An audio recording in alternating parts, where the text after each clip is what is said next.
ট্রেনের জন্য অপেক্ষা করছি। যেতে হবে কোনো একটা অচেনা শহরে, যেখানে কেউ আমাকে চেনে না আর আমিও কাউকে চিনি না। নিজেকে পরিবর্তন করতে হবে, এমন কিছু করে দেখাতে হবে যাতে আমি সবার আফসোসের কারণ হতে পারি। আর যারা আমায় অপমান অবহেলা করেছে, এমন কিছু করতে হবে যাতে তারাই একদিন আমাকে পাওয়ার অপেক্ষায় থাকে। এসব ভাবতে ভাবতেই হঠাৎ ট্রেনের হুইসেল বেজে উঠলো। আর দেরি না করে আমিও ট্রেনে উঠে বসলাম। কিছুক্ষণ পর ট্রেন চলতে শুরু করলো তার আপন গতিতে। এতক্ষণ কি হলো কিছুই বুঝলেন না তো? চলেন একটু ফ্ল্যাশব্যাকে যাই। আমি হৃদয়, এবার ইন্টার প্রথম বর্ষে পড়ি। খুলনার কোনো একটা গ্রামে আমার বাড়ি। বাবার ছোটোখাটো একটা বিজনেস আছে আর মা গৃহিণী। আর একটা বড় বোন আছে আমার। একটা মেয়েকে অনেক ভালোবাসি। আমরা সেম ক্লাসেই পড়তাম। আমাদের রিলেশন প্রায় 1 বছরের। তার নাম রিধি। বেশ ভালোই চলছিল আমার দিনকাল, তবে বেশি ভালো আমার কপালে সয় না। রিধি আজ কলেজে আসেনি। এদিকে আমার ফোনও তুলছে না। একটু টেনশনে পড়ে গেলাম। মন খারাপ করে কলেজ থেকে বাসার দিকে যাচ্ছি। হঠাৎ সামনের দিকে চোখ পড়তেই আমার মাথায় যেন আকাশ ভেঙে পড়লো। একটা ছেলের মোটরসাইকেলের পেছনে রিধি ছেলেটাকে পেছন থেকে জড়িয়ে ধরে বসে আছে। আমি আমার চোখকে বিশ্বাস করতে পারছি না, কারণ গত 1 বছরের সম্পর্কে রিধিকে কখনো আমি অন্য কোনো ছেলের সাথে কথা বলতে দেখিনি। মনটা ভীষণ খারাপ হয়ে গেল। আমার মন খারাপ থাকলে আমার আপু বুঝে ফেলে। বাড়িতে এসে কারোর সাথে কথা না বলেই রুমে চলে আসলাম।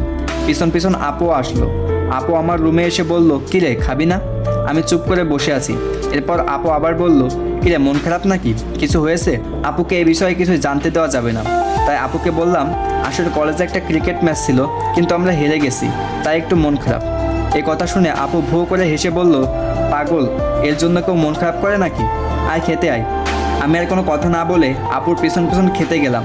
খাবার খেতে ইচ্ছা করছে না, কিন্তু না খেলে আপু আর আম্মু টেনশন করবে, তাই খেয়ে আবার আমার রুমে চলে আসলাম। রুমে এসে রিদিকে কল দিলাম, কিন্তু কল ধরছে না। 3বার কল হওয়ার পর এবার রিসিভ করলো, কিন্তু কল রিসিভ করে রিদি যা বললো তা শোনার জন্য আমি মোটেও প্রস্তুত ছিলাম না। রিদি বলল, কি হয়েছে, কি সমস্যা, এতবার কল দিচ্ছ কেন?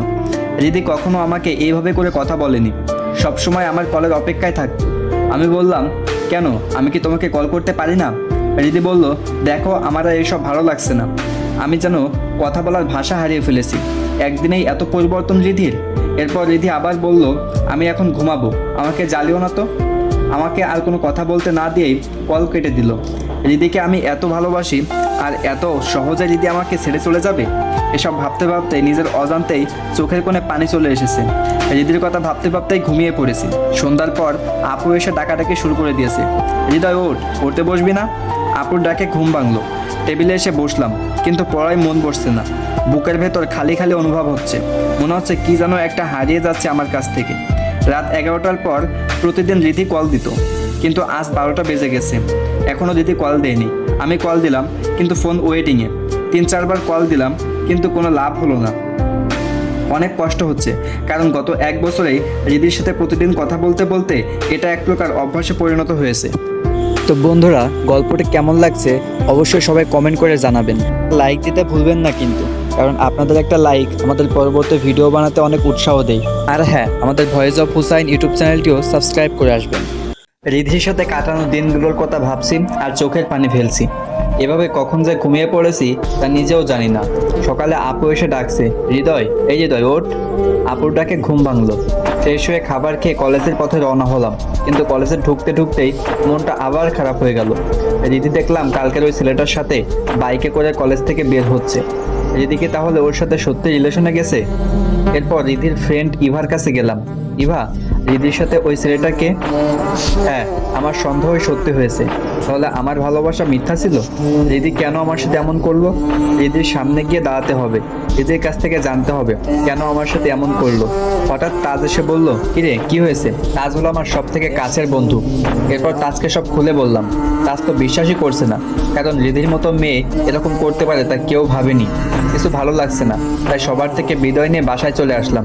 এদিকে বাসায় আপু আর আম্মু আমার মন খারাপ থাকলে হাজারটা প্রশ্ন করে। আমার রুমে গিয়ে দরজাটা বন্ধ করে দিলাম। আপু আর আম্মু অনেকবার ডেকেছে, কিন্তু আমি উঠিনি। এভাবে আরও 2 দিন কেটে গেল।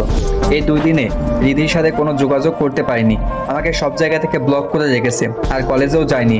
হঠাৎ বিকেলে সিয়াম কল দিল, হৃদয় কোথায় তুই? বাসায়। কেন? এরপর সিয়াম যা বলল তা শুনে মাথাটা আবার গরম হয়ে গেল। আমি আর তাজ সিয়ামের কথা শুনে পার্কে গেলাম, কিন্তু এসে যা দেখলাম তার জন্য আমি মোটেও প্রস্তুত ছিলাম না। দেখলাম রিদির কোলে ওই ছেলেটা শুয়ে আছে, নিজেকে আর কন্ট্রোল করতে পারলাম না। আমরা তিনজন ওই ছেলেটাকে খুব মারলাম। তারপর সেখান থেকে বাসায় চলে আসলাম, সাথে অনেকগুলো সিগারেট কিনে আনলাম। জীবনে কখনো সিগারেট খাইনি, কারণ রিধি এগুলো পছন্দ করতো না, কিন্তু আজ খুব খেতে ইচ্ছা করছে। রাত প্রায় 12টা, ছাদে একা একা বসে বসে সিগারেটের ধোঁয়া ওড়াচ্ছি। খুব কষ্ট হচ্ছে রিদির জন্য। আমি তো এদের সব কথাই শুনতাম, তাহলে রিদি কেন এমন করছে আমার সাথে? রুমে এসে এদের দেওয়া চিঠিগুলো পড়ছি আর চোখের পানি ফেলছি। সকালে আপুর ডাকে ঘুম ভাঙলো। এরপর আপু বলল, কিরে কি হয়েছে তোর? আমি বললাম, না কিছু না। এরপর আপু বলল, কিছু তো একটা হয়েছে, কারণ তুই তো এমন চুপচাপ থাকার ছেলে না, বল আমাকে কি হয়েছে। আমি বললাম, পরে বলবো সব। এই বলে বাসা থেকে বেরিয়ে আসলাম কলেজের উদ্দেশ্যে। কলেজে ঢুকতেই দেখি দিদি দাঁড়িয়ে আছে। আজকে ওর সাথে কথা বলতেই হবে, জানতে হবে আমার অপরাধটা কি। দিদির কাছে গেলাম, তোমার সাথে আমার কথা আছে। কিন্তু যদি আমার কোনো কথাই শুনছে না। এরপর জোর করে একটা রুমের ভিতর নিয়ে আসলাম। দিদি তুমি এমন করছো কেন আমার সাথে? আমার অপরাধটা কি? এরপর দিদি বলতে শুরু করলো, তোমার সাথে রিলেশন করে আমি কি পেয়েছি? তুমি কি কখনো আমার কোনো ইচ্ছা পূরণ করতে পেরেছো?